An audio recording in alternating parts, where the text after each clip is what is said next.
ভাবুন শুধু, আপনি হাতে এমন একটি বই পেলেন যার কোনো অক্ষরে আপনি পড়তে পাচ্ছেন না। বইটি ইংরেজি, বাংলা বা ল্যাটিন কোনো ধরনের ভাষায় লেখা নয়। পাতা উল্টে দেখলেন অদ্ভুত অদ্ভুত গাছপালা, যেগুলো পৃথিবীর কোথাও খুঁজে পাওয়া যায় না। আবার কখনো ছবি আঁকা আছে নক্ষত্রে। শত শত ভাষাবিদ, গবেষক, বিজ্ঞানী এর রহস্য উন্মোচন করার জন্য লেগেই আছেন, কিন্তু এখনো কেউ এর এক লাইনও পড়ে উঠতে পারেনি। কেউ বলেন এটি কোনো গোপন চিকিৎসা বই, কেউ মনে করেন জ্যোতির্বিদ্যা আর রসায়নের এক মিশ্রণ, আবার অনেকে সরাসরি বলেন এটা হয়তো ভিনগ্রহীদের লেখা। তাহলে আসল সত্যটা কি? কেন এই বই আজও পৃথিবীর সবচেয়ে রহস্যময় বই হিসেবে রয়ে গেছে? হ্যাঁ বন্ধুরা, আজকের ভিডিওতে আমরা কথা বলবো সেই রহস্যময় বই ভয়নিশ ম্যানুস্ক্রিপ্টের কথা, যার একটি পাতাও আজও কেউ পড়তে পারেন। So hello guys, I am অঙ্কন and welcome to Mystery.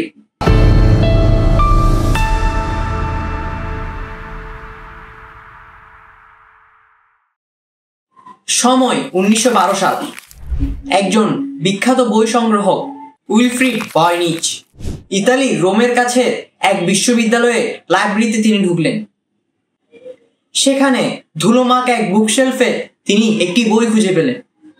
বইটি আর 10টি সাধারণ বইয়ের মতন ছিল না।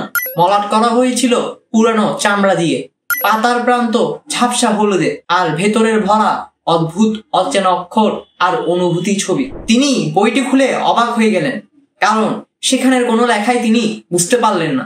শব্দগুলো দেখতে একেবারে অচেনা, কোনো পরিচিত ভাষা নয়, কোনো সাধারণ প্রতীক নয়। আর ছবিগুলো সেই ছবি তিনি কখনো কোথাও দেখেননি।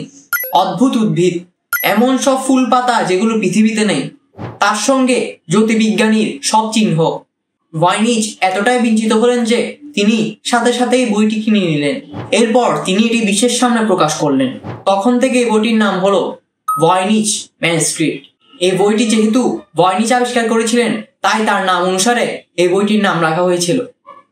বিজ্ঞানীরা যখন এই বইটির কার্বন ডেটিং করেছিল, তখন জানা যায় এই বইটি লেখা হয়েছিল 15 শতকের শুরুর দিকে, মানে 1400 সালের আশেপাশে।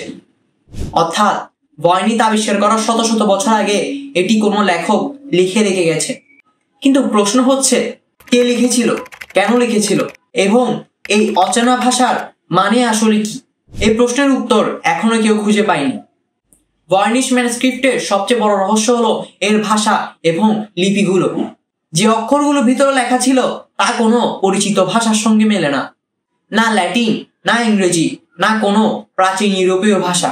কেউই বলতে পারছে না এগুলো কোন ভাষা। এই লিপিগুলো আমাদের ইংরেজি বর্ণমালার কিছু কিছু ওয়ার্ডের সাথে মিল করে দেখা হয়েছিল, কিন্তু সবকিছুই যেন ফ্যাকাশে। এখনো পর্যন্ত লিপিগুলোর সঠিক মানে কেউ বের করতে পারেনি। আপনারা স্ক্রিনের উপর দেখতেই পাচ্ছেন সেই লিপিগুলোর কিছু ট্রান্সক্রিপশনের নমুনা, এবং এই বইয়ের কিছু পাতাও আপনাদের সামনে তুলে ধরা হলো।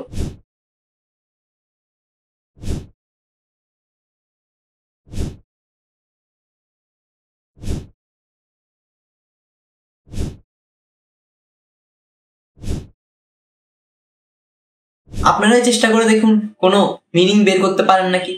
বইয়ের লেখাগুলো দেখতে অনেকটাই নিয়ম মাফিক।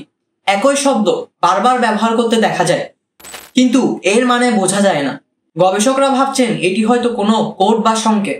শতাব্দী ধরে বিজ্ঞানী, গবেষক এবং ভাষাবিদরা কোড উদ্ধারের চেষ্টা করেছেন।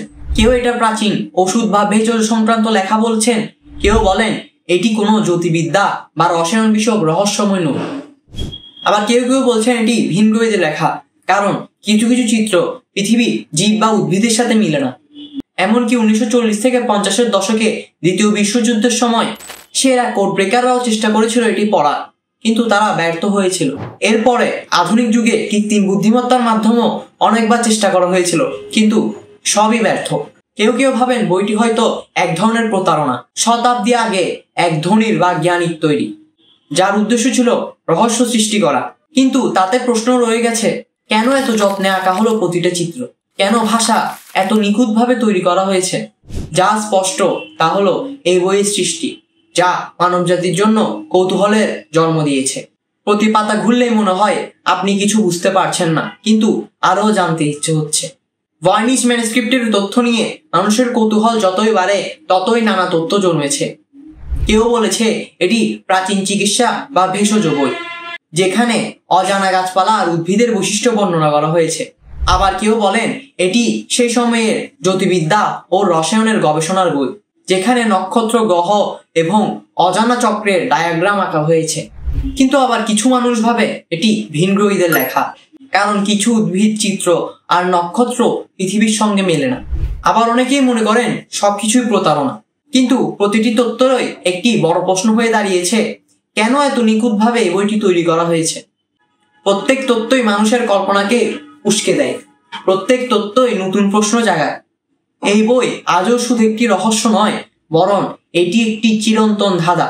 আপনি কি মনে করেন এই বই ভিনগ্রহীদের লেখা হতে পারে, নাকি এটি প্রাচীন সভ্যতার হারানো জ্ঞান বহন করছে, অথবা শুধুই এক অদ্ভুত ধাঁধা বা প্রতারণা? শুধুই মনে রাখবেন, প্রতিটি রহস্য আমাদের জ্ঞান, কল্পনা এবং গবেষণা নতুন দ্বার খুলে দেয়। যাই হোক, আজকের জন্য যেটুকুই। দেখা হবে নেক্সট কোন ভিডিওতে। Good bye.